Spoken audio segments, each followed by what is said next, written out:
If we can borrow a little bit more of your time, because I really value the fact that so many of you haven't had a chance to give input or voice what you think we do well or what we need to do better. We transitioned, bless you, to these small group focus meetings, and we use every piece of your valuable data, so I really am excited about this portion. I just want to end with this. This commitment that I'm making to get out in the community, it's not just part of my entry plan. It's part of my fundamental belief that as a public education system, we have to be part of the public. We have to have every opportunity that we can to listen, to have these kind of dialogues, and to involve you in the decisions that ultimately the board and myself are tasked to make. And so this commitment to have these kind of forums is not just going to be part of my entry plan, it will be part of how I operate as the superintendent of the Charlotte-Mecklenburg School District.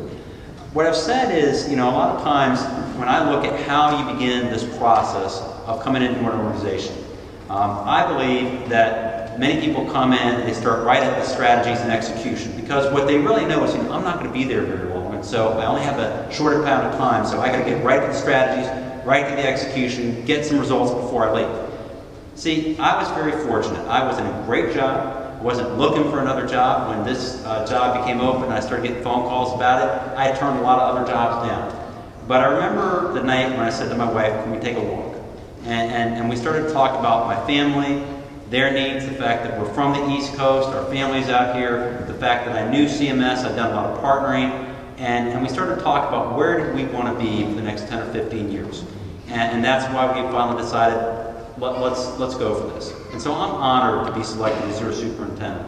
But I say that because I'm not defined by this work that I want us all to work on collectively, to be better than being good for some students, but to be great for all students. I don't want to be defined by a time and be committed right now to strategies and execution. What I want to do is to have these conversations and ask, what are we doing really well and what can we do better? And then from those conversations, we begin to build relationships with our employees, with our external stakeholders, with our community. And when you have great relationships, you start to build trust. And from trust, you can have honest, hard, difficult conversations that lead to great ideas, what I call my BHAGs, big, hairy, audacious goals. Then you have strategies, then you have execution. Now that's a longer way, but I think that's the right way. That's when you're not interested in just making it a little bit better. You're interested in seeing our public education system being part of a transformation of our entire community, where public schools are one of the best parts about Charlotte-Mecklenburg, and a great Charlotte-Mecklenburg make great schools. And so that's what I'm excited about. That's what I'm committed to. I thank you for being here tonight, and I look forward to this next transition of our activities with Tahira. So Tahira, you're on.